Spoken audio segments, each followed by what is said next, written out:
సదాశివసమారంభాం శంకరాచార్యమధ్యమాం అస్మదాచార్యపర్యంతాం వందే గురు పరంపరాం. శ్రీమాత్రే నమః. ప్రేక్షకులందరికీ స్వాగతం. 28/12/2023 నుండి 5/2/2024 వరకు కుజుడు తన స్వక్షేత్రాన్ని వదిలి తన మిత్రక్షేత్రమైన ధనుస్సు రాశిలోకి సంచారం చేయడం అనేది జరుగుతోంది. ధనుస్సు రాశికి రాశాధిపతి వచ్చి గురువు అయితే, ఈ కుజుడు వెళ్ళి యొక్క మూల 4 పాదాలు, అలాగే పూర్వాషాఢ 4 పాదాలు, ఉత్తరాషాఢ 1వ పాదం మీద ఈయన ఈ 5వ తారీఖు వరకు, అంటే ఫిబ్రవరి 5 వరకు ఈయన సంచారం చేయడం అనేది జరుగుతోంది.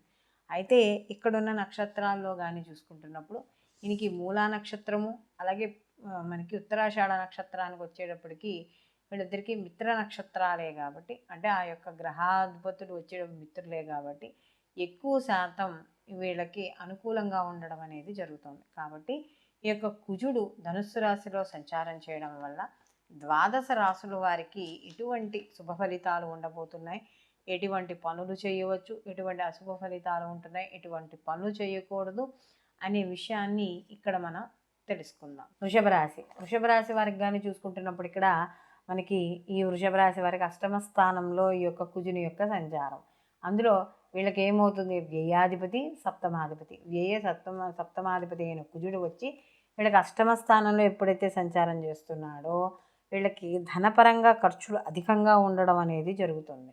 అలాగే ప్రయత్నపూర్వకంగా చేసే ఏవైతే ప్రయత్నాలు ఉన్నాయో అవన్నీ కూడా అంత సఫలీకృతం అవ్వలేకపోవడం, ఏదైనా ఒక పని చేస్తున్నప్పుడు ఆ పనుల్లో విఘ్నాలు ఏర్పడినా కూడా 1కి 4-5 సార్లు చేస్తే కానీ పన్ను పూర్తి అవ్వలేకపోవడం, సమాజపరంగా కొంత అపకీర్తి, లేదా మన కోపం వల్ల, మన మాట్లాడే విధానం వల్ల, నడత వల్ల ఇబ్బందులు, ఇలాంటివి కూడా ఎక్కువ వచ్చే సూచనలు కనబడుతున్నాయి. అందులో అష్టమ స్థానంలో సంచారం చేయడము, ఇక్కడ వీళ్ళకి వచ్చేటప్పటికి మనకి ఈ అష్టమాధిపతి కూడా గురువు అవ్వడము, ఇవన్నీ కూడా శారీరక పరంగా రోగాల వల్ల ఎక్కువగా పీడింపబడ్డము, ఇలాంటివన్నీ జరుగుతుంటాయి.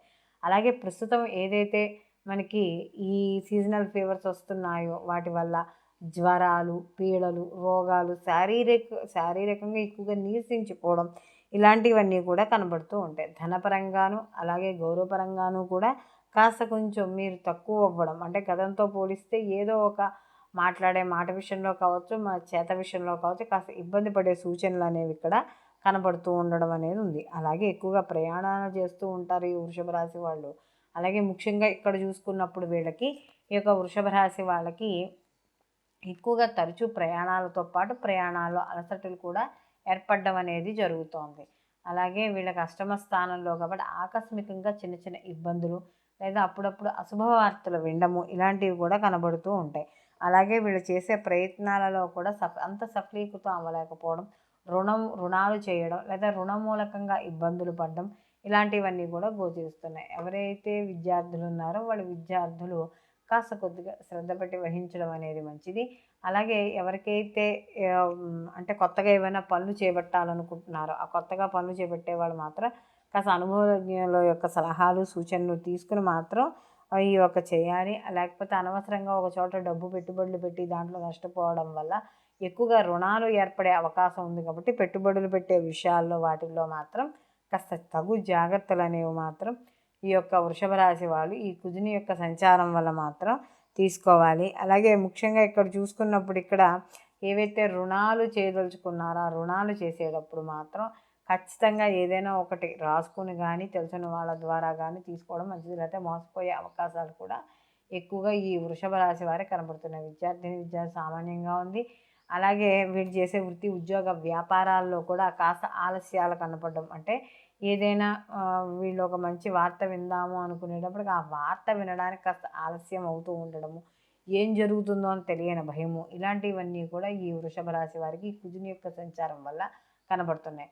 వీళ్ళు మరిన్ని మంచి ఫలితాలు పొందడానికి వీరు ప్రతిరోజు కూడా మంగళచండీ పారాయణ చేసుకోవడం, అలాగే ఇక్కడ సుబ్రహ్మణ్య ఆరాధన కానీ ఎర్రటి పళ్ళని నైవేద్యం పెట్టి అవి ఎవరికైనా దానం ఇవ్వడం, ఇలాంటివి చేయడం, అలాగే ముఖ్యంగా సుబ్రహ్మణ్య భుజంగ స్తోత్రాన్ని పారాయణించడం, ప్రతిరోజు కూడా గుళ్ళోకి వెళ్ళడం, లేదా బయటికి ఏదైనా ముఖ్యమైన పనికి వెళ్ళేటప్పుడు ఆంజనేయ స్వామి యొక్క సింధూరాన్ని గుడి నుంచి ఇంట్లోకి తెచ్చుకుని ప్రతిరోజు కూడా సింధూరాన్ని ధరించి ఏదైనా ముఖ్యమైన పనులకు కానీ బయటికి వెళ్ళడం కానీ చేయడం ద్వారా మరిన్ని మంచి ఫలితాలు పొందడం అనేది జరుగుతుంది. అయితే ఇప్పుడు మనం ఈ కుజుని యొక్క సంచారం వల్ల ద్వాదశ రాశుల వారికి ఏ విధంగా ఉంటుంది అనే విషయాన్ని మనం తెలుసుకున్నాం కదా.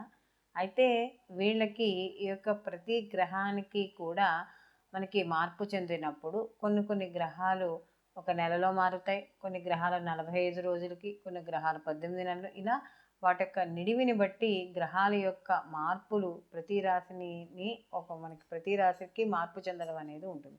ఆ మార్పు చెందినప్పుడు ఇక్కడ ఏమవుతుందంటే కొన్ని రాశుల వారికి శుభ ఫలితాలు, కొన్ని రాశుల వారికి అశుభ ఫలితాలు అనేవి ఖచ్చితంగా కనబడతాయి. అందరికీ ప్లస్ పాయింట్లు ఉండవు, అలా అని చెప్పి అందరికీ మైనస్ పాయింట్లు ఉండవు. ఏదో ఆ సమయం ఏదైతే ఆ గ్రహం ఎన్ని రోజులైతే ఎన్ని నెలలైతే అక్కడ సంచారం చేస్తుందో ఆ సంచారిస్తున్న సమయంలో ఆ గ్రహం మాత్రమే ఇచ్చే అశుభ ఫలితాలు శుభ ఫలితాలుగా మనం చెప్పుకుంటున్నాం.